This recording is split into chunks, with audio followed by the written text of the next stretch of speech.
Headlights flashed through my bedroom window, the sudden illumination waking me up and letting me know she was home.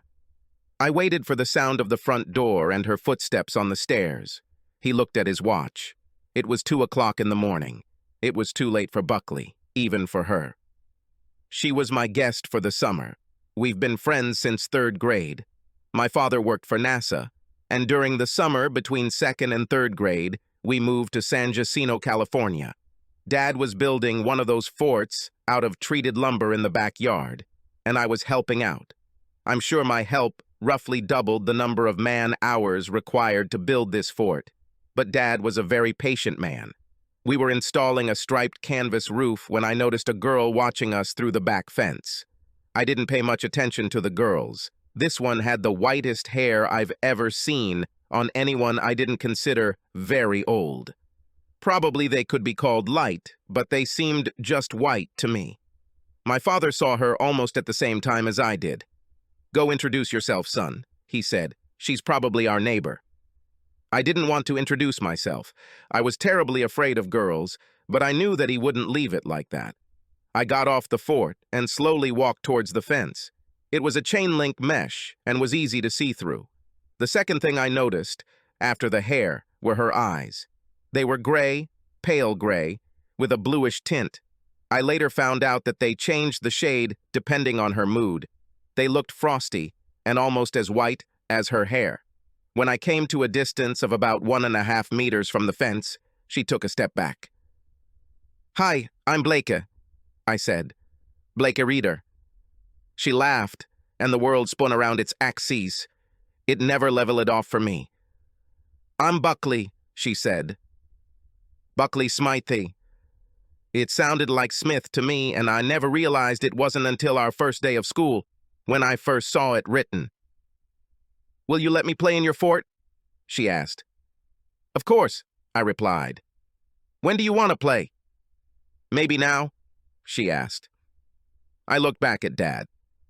"Dad, is it okay if Buckley comes over to play?" I called. "Of course, we need to try this thing out," he responded. "Do you need to ask your parents or anything?" I asked her. "No, they don't care." She shrugged when she said that.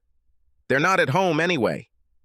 My dad doesn't live with us, and my mom didn't spend the night yesterday. She hasn't returned home yet. It was 2 o'clock in the afternoon. Was she alone all night and all day? This was the beginning of our friendship, and it has never changed. Her mom used drugs and was a city girl, although at the time I had no idea what an easy girl was. Buckley never seemed to be affected by anything. She stayed with us so often that people thought we were related. In most of the happy memories of my childhood, Buckley is central.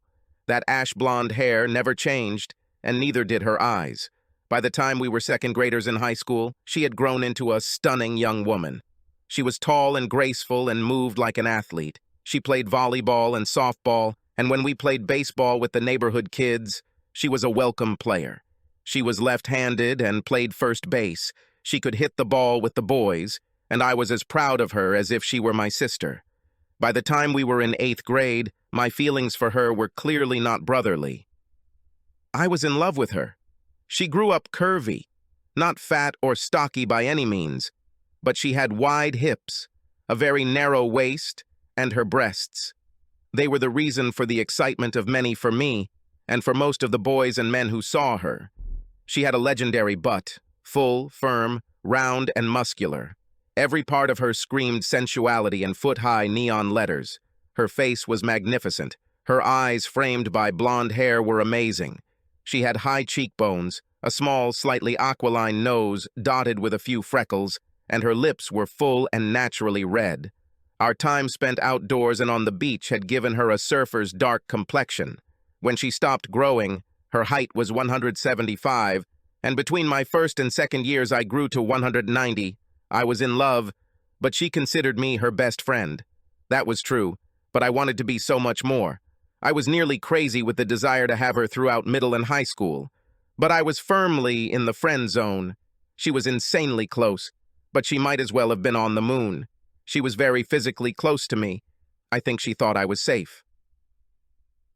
We cuddled on the living room couch, watched cheesy horror movies on cable. She hugged me every time she saw me, and we were together more than we were apart. We both dated, but it was always other people. I was the shoulder she cried on when she saw her first boyfriend at Dairy Queen with another girl. I was the one who consoled her when her mother disappeared for a week on her drug binges. I was the one she told about giving her virginity to some jerk who left her after a week for another conquest, and I held her while she cried. My heart was shattered. So was Greg Jordan's ego and nose by the time I dealt with him. I never told her how I felt. Her friendship was the most valuable thing I had. How could I risk it? I waited, staying close, cherishing every minute she spent with me, and there were many of them. She set me up with her friends, and I never lacked dates. I could have found them on my own. I was captain of our baseball team and state basketball champion for 3 years. But thanks to her, I dated beautiful women. My parents loved her like their second child, and when we finished school, they sent us on a week-long trip to Spain. During the day, we had a great time, and at night, I suffered silently, listening to her passionate moans with the next Casanova she picked up. I had a scholarship to UC Santa Barbara, and she was in junior college. We grew apart during the school year and only got back together in the summer until she transferred to UCLA. When we graduated from college, I had a bachelor's degree in biochemistry, and she had a bachelor's degree in hotel and restaurant management. I went to Cal Poly, California State University Polytechnic, to get her master's and PhD degrees, and she went to work. We still met when I came home after school and her busy work schedule allowed. She started working for a large hotel chain, and I went to work for Dapco Chemical. 2 years later, I became the head of my department, and the only way to move up was to move. The company was headquartered in Tampa, Florida, and they offered me a position that would set me up for life. I returned home and talked to my mom and dad. Dad retired a long time ago, and Mom left teaching. They were very supportive, and all that was left was to talk to Buckley. I called her and she invited me to dinner. I arrived by car, and when she opened the door, she was even more stunning than the last time I saw her. She was wearing ripped jeans and a t-shirt with a ponytail that left her navel bare. She had a small diamond stud in one nostril. This was something new. She hugged me tightly and pressed herself against me for a long time. She was clearly not wearing a bra, and the feeling of those amazing breasts on my chest was almost embarrassing. Luckily, she moved away just as my pants began to tighten. She made these lettuce wraps with spicy chicken and beef. We sat on her sofa in the living room and ate with our feet up. The years melted away, and it was like we were 10 years old again, sitting in a closet in my parents' basement. I told her that I had accepted a job offer in Florida and that I would be leaving in 2 weeks. Her eyes turned icy blue and filled with tears. "God, Blake, I can't believe it," she said, her voice breaking. "Are you leaving me? What will I do?" "You will do what you have always done," I told her. "What have you done every year for the last 10 years? I was in one place, and you were in another. You were completely fine." "Yes, but I always knew where you were," she sobbed. "I always knew that you would come back. You have been a pillar in my life, Blake. I always knew that if I needed you, you would come, or I could go to you and everything would be fine. It will continue like this," I said. "I will still come home to visit. Mom and Dad still live here. Maybe you can even come to me. We can call, text, Skype, whatever. We'll stay in touch." "But this is damn Florida." She was upset and my heart was breaking, but the time had come. At that moment, I realized that we would only remain best friends, and I needed to move on with my life, as she always did. We had a rather tearful goodbye, and 2 weeks later, I was in Tampa. I threw myself into my work and began to master what I needed. 6 months later, I bought a house. I was making more money than I had ever dreamed of, and when we completed a study on a new blood pressure drug, my bonus was 6 figures. I found the house I wanted. It was brick, with tall white columns in front, on 10 acres of land. It had 6 bedrooms, 8 bathrooms, and an Olympic-sized swimming pool. This might seem like overkill for a single guy, but I wanted my mom and dad to stay with me if they came to visit, and my parties included a lot of sleepovers. There was even a high diving platform. I swam every day and became a pretty good diver. I was constantly entertained and had my share of beauties sunbathing by the pool every weekend. I flew to California about once every 6 months, and Buckley and I always found a day or two to spend together. She was seriously dating some hotel tycoon who, of course, I hated. She always went through boyfriends like a revolving door, but this one seemed more serious. He was jealous as hell and seemed to think there was no way Buckley and I could just be friends. When I returned for the third time, he called and asked to meet me for lunch. Apparently, he got my phone number from Buckley. Our conversation didn't go very well. This idiot actually had the nerve to threaten me. He had a couple of thugs there for backup, and I think he thought I was as much of a coward as he was. He may have misunderstood me when it came to telling Buckley how he felt, but he didn't intimidate me at all. "I want you to stay away from Buckley," he told me. "I think it will depend on her," I said. "Nobody cares what you think," he growled. "I tell you to go back to your hole in the swamp and stay there. She has a man in her life and she doesn't need some loser like you." I left and he and his gang followed me, cursing me all the way to the car. I was supposed to meet Buckley for dinner that night, but I just got on a plane and flew home 2 days early. She must have called while we were in the air because when I turned on the phone at the airport, I had 2 messages from her. The first was concerned, asking if I was okay. The second one was furious. I could imagine the green flames in her eyes that appeared when she was angry. "Okay, Blake, you better have a damn good reason why you hung up on me and didn't even bother to call. Call me when you get it. I don't care what time it is. Call me." I wasn't a fool, and I wasn't going to risk my ears over a phone call. Like a coward, I sent her a message. "Ask your boyfriend." There was no news from her for 2 days. It was Friday, and at 2 o'clock in the morning, my doorbell rang. I pulled the pillow over my head and fell asleep again. The damn bell kept ringing, and this went on for 30 minutes, interspersed with knocks on the door. Groaning, I rolled out of bed and threw on my robe. I went down the stairs and looked outside, but I couldn't see anything. Turning on the porch light, I looked out the peephole again. It was Buckley. She looked furious. I opened the door. "What?" was all I had time to say before she stepped forward and slapped me in the face. Damn, she could hit. "You bastard!" she shouted. I caught her hand before she could give me a biblical slap, and I pulled her towards me, holding her tightly so that she could not free her hand and hit me. She struggled furiously for a minute, and then burst into tears. 20 years, Blake! For 20 fucking years, you were my best friend! I've loved you for 20 fucking years!" She screamed in my face. "And now you leave me for dinner, run away like a fucking little boy, and don't even call me! You sent me a damn text asking me to ask my boyfriend why you left. Don't you think you owe it to me personally? Not a damn message, not a damn phone call. You can't just throw me away. You moron!" She started struggling again. I felt lower than wormy shit. "I'm sorry, Buckley, okay? I'm sorry. I know I should have. I know, I am so sorry. Please forgive me. I got so angry that I just lost my temper. This bastard threatened me, told me to stay away from you. I thought, damn, I don't know what I thought. I mean, I don't like him, but if you like him, I wasn't gonna. Oh, shit. I'm sorry." She was just sobbing.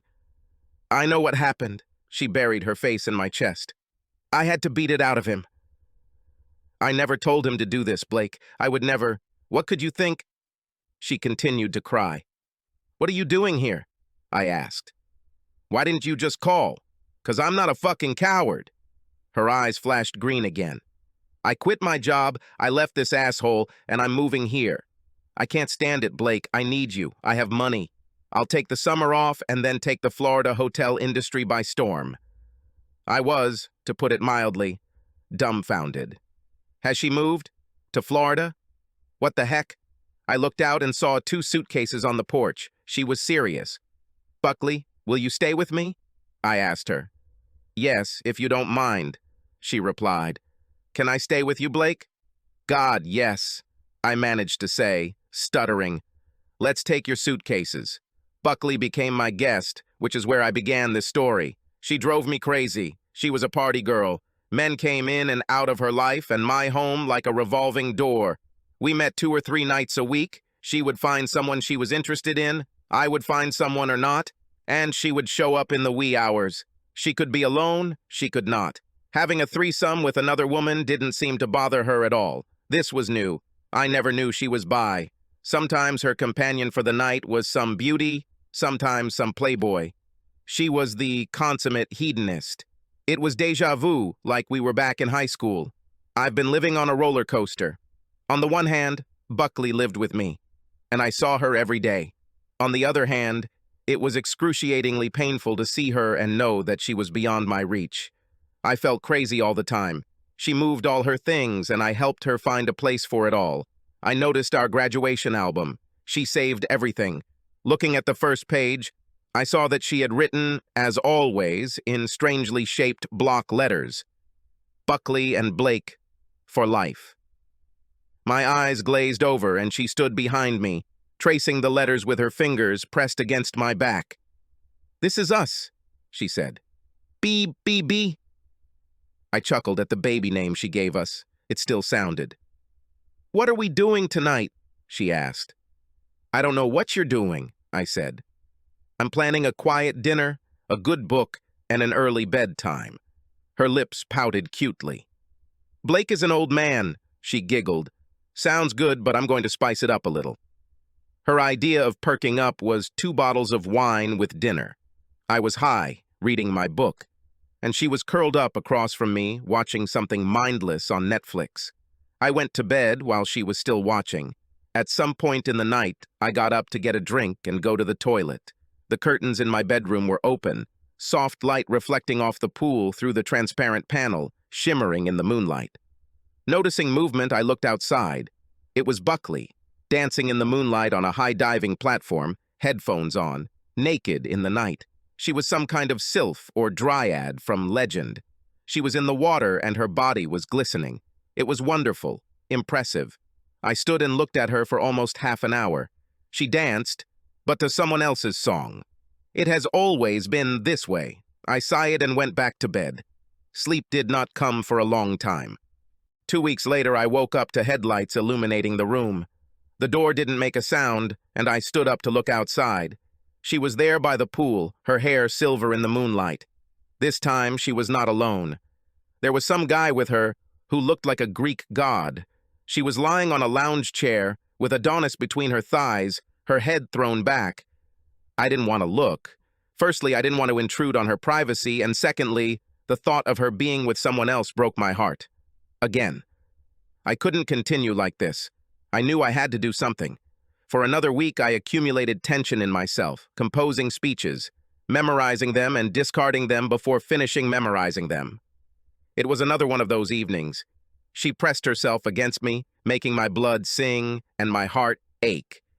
When I went to bed, I lay cursing myself for my inaction and watching the movement of the shadows. I realized that one of them was moving rhythmically. It was Buckley, standing on the platform with headphones in her ears. My mind flashed back to the times we danced together, taught each other not to step on our partner's toes, and laughed hysterically every time we tripped. I thought about holding her in my arms at the prom before she returned to her date for the evening. I couldn't stand it anymore. I pulled on my shorts, walked down the stairs, walked out the open sliding door, and stood there watching her. Memories came flooding back again, almost nearby, almost touching my consciousness. Nights when I stood at the window and waited for her to come home. The stars were shining in the sky, a million fires were burning, and she was dancing naked with headphones on a high-diving platform, dancing to someone else's song. I don't know how long I stood there until she saw me. Her headphones lowered, and she crossed her arms over her chest. "Blake, what are you doing?" Her voice sounded soft in the darkness. "Come down, Buckley," I said. "No," she shook her head. "Get down, or I'll go up," I said. "No." There was a hint of concern in her voice. "What's happened? I'll come down. Throw me a towel." I walked over to the wicker basket containing the towels. They were folded neatly, and I tossed one to her. She wrapped it around herself and hesitantly walked down the stairs. She looked at me with some concern in her light eyes, and I took her hand, pulling her towards me, until we were face to face. "Blake?" Her voice was timid. "You're bothering me a little. Are you okay?" I found my voice. "No, Buckley, I'm not fine," I said. I picked her up and began to carry her back into the house. She was heavy, all this softness and warmth in my arms, and she wrapped her arms around my neck, pressing herself against me. "Blake?" Without saying anything, I carried her into the house, up the stairs to my bedroom. She began to tense up, her hands shaking. "What are you doing?" I laid her on the bed and took the towel from her. She gasped and crossed her arms again. "Blake, don't say a word," I told her. "Just listen. One of two things will happen tonight. First, in about 5 minutes, you will get up, go to your room, and try to get some sleep. In the morning, I rent a truck. We'll pack your things and you'll leave. I don't care where you move, as long as it's at least 2 hours away from here. We will still remain friends." "Blake, what did I do?" Tears began to appear in her eyes. "I don't understand. Did I do something to make you angry at me? What's the other thing? I don't like this one." "You didn't do anything," I said. "It's me. I can't do this anymore, Buckley. I just cannot." I felt tears streaming down my face. She reached out, her thumb caressing my cheek, erasing the traces of tears. "What?" she asked. "You can tell me, Blake. You can tell me anything. We always told each other everything. What else?" "The other thing is that you climb back onto that bed and get under the covers," I said. "You will stay in this bed and make love to me. You will never sleep anywhere else again, ever in your life." She gasped, and her hand jerked back, crossing protectively over her chest again. I didn't let her finish her thought. "I love you, Buckley," I told her. "I've loved you since we were 8 years old. Living here with you like this, it's driving me crazy. I can't stand it anymore. Seeing you come home with someone else night after night, hearing you being close to you but never touching you, it's just... I couldn't go on any longer." My voice broke, and I felt the 20 years of bottled emotions inside of me threatening to break the dam and spill out in an uncontrollable rampage. "Blake?" Her voice was quiet and hoarse. I don't know what to say." I didn't know what to say either, so I started to pull away, preparing for her to leave and take my heart with her. I felt her hug me by the shoulders, put her hands behind my head, and tangle her fingers in my hair. She pulled me towards her. My head was between her large, magnificent breasts. Her hands slid over me, pulling me towards her. I don't know if she lost her balance or if it was intentional, but we fell back onto the bed, her steely softness underneath me, holding me there. Her right hand went down and found my left, tugging it and moving it up until it was filled with the soft firmness of one heavy breast. "I'm going to get up now, but I don't need any blankets." Her voice passed through me like liquid fire. I stood up and she stood up until all that shining hair cascaded around her onto the pillow, shrouding her in mystery. She extended her hand, but I could not move, simply reveling in the sight of her. God, she was poetry and fire. The moonlight illuminated her along with the flickering light from the pool, casting shadows across her impressive body. Her breast stood proudly, unaffected by gravity. Her chest stood out, sloping down to the flat plane of her stomach, cut by the valley of her navel. "God, you're beautiful," I sighed. Her hand beckoned me, and I moved upward, feeling the silkiness of her skin, as if it had been oiled. She covered my ears with both hands, pulled my face to hers, and we kissed. I've kissed Buckley thousands of times, but never like this. This was something new. A current flowed from me to her, charging and doubling, and then returning back to me, intensifying every sensation, every nerve. Her lips were delicious, with a faint taste of wine, as if it were something she produced naturally.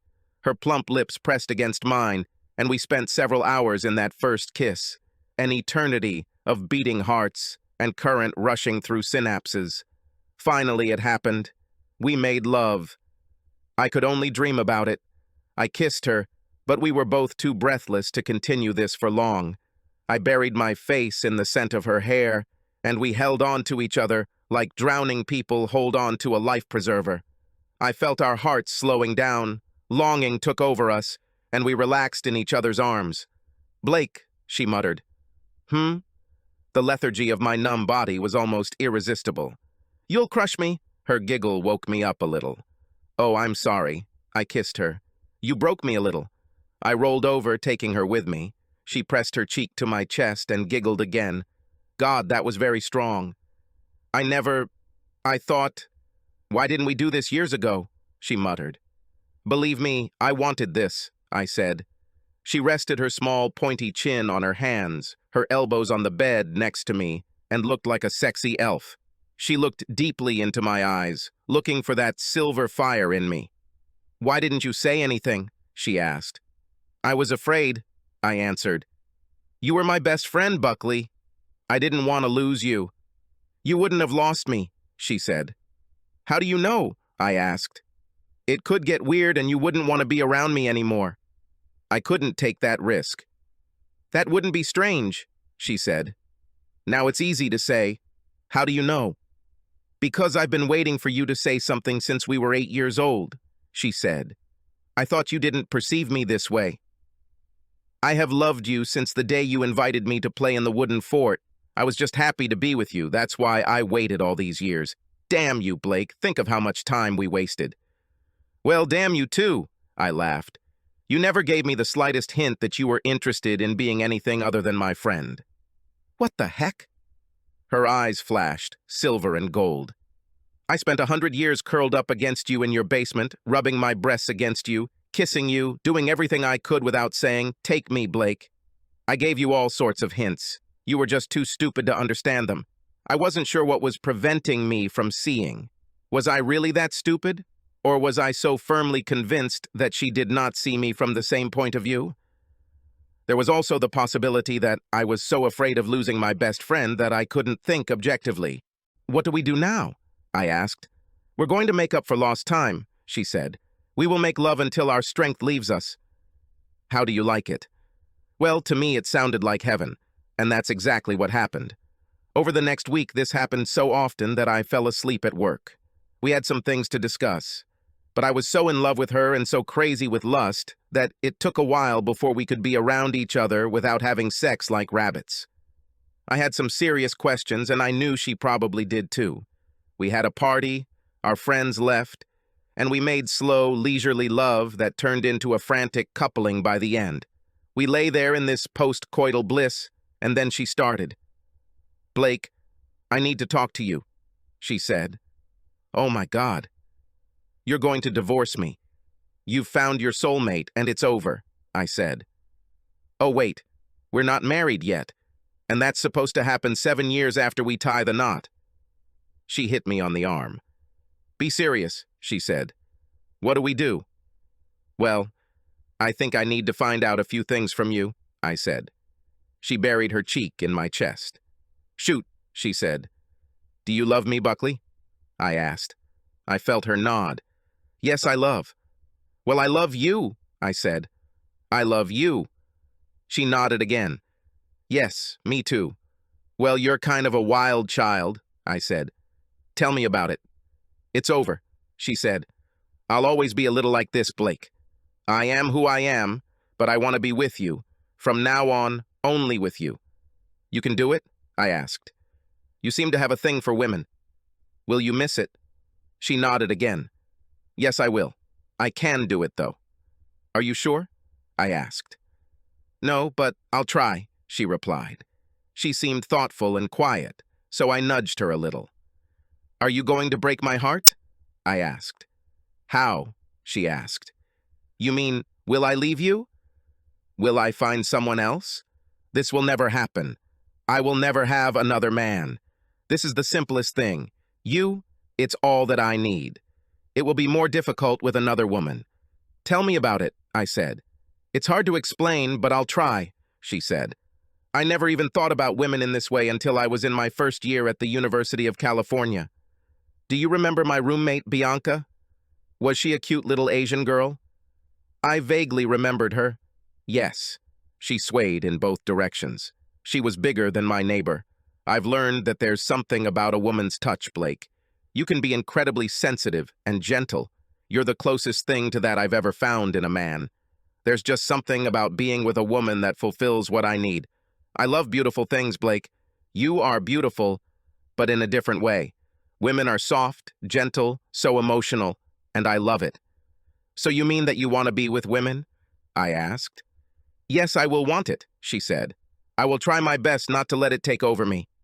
God, Blake, you satisfy me in so many ways. I don't think it will be a deal. Suppose you need this? I asked. What about me? She thought for a minute. Are you saying that this will suit you as long as you participate in it? I don't know, I said. I don't say anything. I just think out loud. Well, I don't know either, she said. We'll just have to find out. She was an incorrigible coquette. I guess I expected it, knowing her as I did, but I had a really hard time for the first 6 months or so.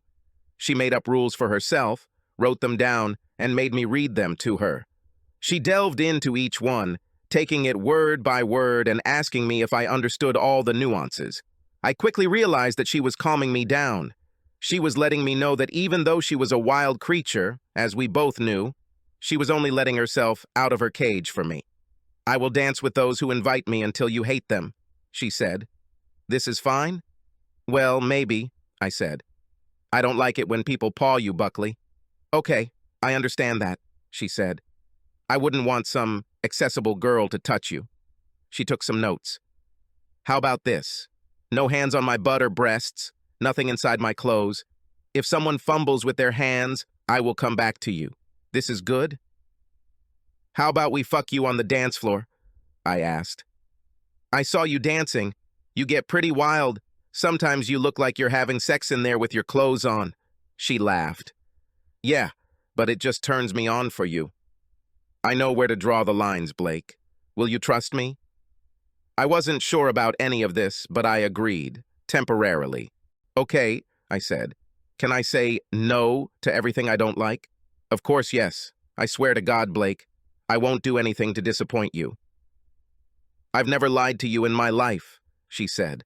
I tell you that I love you, and I'm ready to do almost anything so that you don't forget about it. Let's try it, okay? We tried it. We continued to go clubbing, going out a couple of times a week. We both loved to dance, but I mostly loved the slow ones, and she was a dynamo during the fast ones. She turned down as many dances as she accepted. It took someone really intriguing to pull her away from me and onto the floor. Whoever it was in for the dance of a lifetime. You could feel the pulsating sensuality radiating from her with every beat of the music. She had the ability to focus on you, making you think that you were the only person in the universe, and this wild creature was dancing only for you. I've felt this many times. When those silver eyes sparkled in the lantern light, she was magical. She knew how to stop things when they were about to get out of control. If her hands went where they shouldn't, she gently but firmly removed them. If this happened again, she would leave. Octopus Arms remained standing on the dance floor with his mouth open, wondering what happened. In the first 6 months, I only got into fights twice. I won, so that was good. She herself caused serious injuries to several guys. One time she drove a stiletto into a guy's leg, and another time she left some guy writhing on the floor. Seeing her dance with another woman was simply unforgettable. The beauties she invited, or who invited her, were always impressive. She allowed them more freedom than men, and I only saw her blow off one woman. As I understand it, she liked that I was looking at her. I liked watching her, so we created a team. She never danced 2 dances in a row with anyone, and after each number, she always came back to me and sat through one number or pulled me out. After such nights, she was simply super in bed.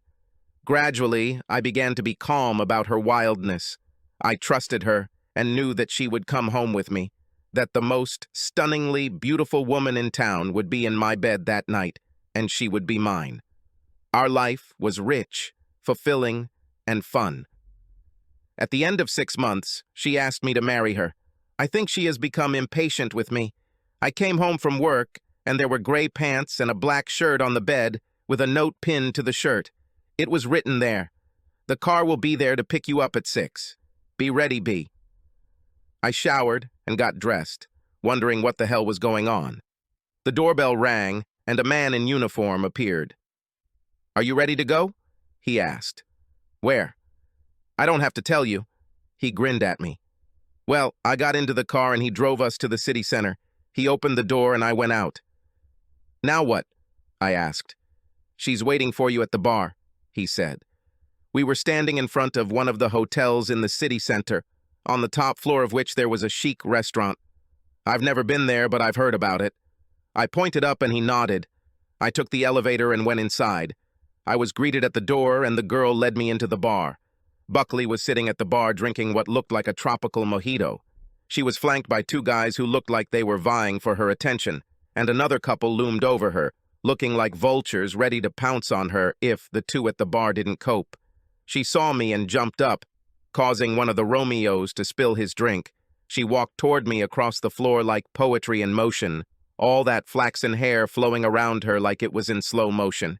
She took my hand and kissed my cheek. "Our table is here," she said. She led me by the hand, and her walk could bring the dead back to life. Her hips swayed, and her amazing ass swayed inside the green sheath dress she was wearing. We took our seats, and I ordered a glass of wine. The waiter left, and I looked at her. She never wore makeup, but her eyes were lined, and she was perfect. "On what occasion?" I asked. She smiled mysteriously and winked at me conspiratorially. "You'll see," she said. I let her go, and we talked about normal things. To tell you the truth, I've always had some awe of her. Now this magnificent creature sat opposite me, and after all these years, I was still in awe of her. It was hard for me to believe that she was mine. We ate, and everything was as good as I had heard. She wanted to share a piece of cheesecake, and we fed each other pieces. When we finished, I took another glass of wine, and she took another mojito. We clink our glasses, and I wanted to know, when will the big revelation take place? She put her glass down and fumbled with her clutch for a second. When she looked at me, her eyes sparkled, and I saw her bite her bottom lip, like she did when she was nervous. She took my hand in hers and pulled it across the table, cupping her cheek and pressing her nose to it. "Blake, do you love me?" she asked. "I mean, are you in love with me? Forever?" "Yes, Buckley. You know I do," I said. "I have loved you for many years." "Fine." She let our hands return to the table. "This makes things much easier." She handed me one of these velvet boxes across the table. "Open it," she said. I opened it, and inside was a platinum ring. It looked like a wedding ring. What is this?" I could barely breathe. "Will you marry me?" she asked. I looked up, and those eyes sparkled with silver, the silver of her passion and her tears. "Is it true?" I could barely speak. "God, yes, Buckley, but I don't. She laughed, and the sound of her laughter was also liquid silver. "I know that, stupid man," she said. "You can take me shopping with you tomorrow. I've already chosen everything. I signaled for the check to be brought. As soon as the waiter returned with my card, I stood up, extended my hand, and she rose gracefully to her feet. My arm was wrapped around her shoulders, her head was on my shoulder, and her hand was on my waist. When we got home, it was the sweetest, slowest love-making I've ever experienced. Then she rolled onto me and laid her cheek on my chest, her hair covering us in a pale veil. I felt something wet drop onto my chest, and when I tilted her head, her eyes were rays of moonlight. "Do you already regret it?" I whispered. She shook her head. "I'm just so happy," she said. "God, I love you. I give myself to you, Blake. Take care of my heart and please don't hurt me." I pulled her close to taste the salt of her eyelids and then the fullness of her lips. "I love you too," I said. "I will never hurt you, Buckley." I never did and never will. Falling in love with a beautiful woman is never easy. This was especially true for her. She was the center of attention in most places, the object of attraction in most rooms, and that was difficult to adjust to. Buckley said she was going to take the Florida hotel industry by storm. As a biochemical engineer, I had no idea how something like this could be done. I knew she had some kind of job. She was working for some big businessman, but I couldn't tell what she was doing even if my life depended on it. I started to notice that this was taking up more of her evenings. But even then, I didn't say anything. I could use this time to recuperate and prepare for a meeting with her, and when she came home, she was insatiable. Or rather, even more insatiable than usual. Continued in the next video. Subscribe to the channel and click on the bell so you don't miss the second final part. The link to the second part will be in the description of this video below. Subscribe to our channel so that your second chaff doesn't cheat on you, and go ahead and listen to the next story, because this story is nothing compared to the next one. If you're under 18, don't even think about listening to the next one.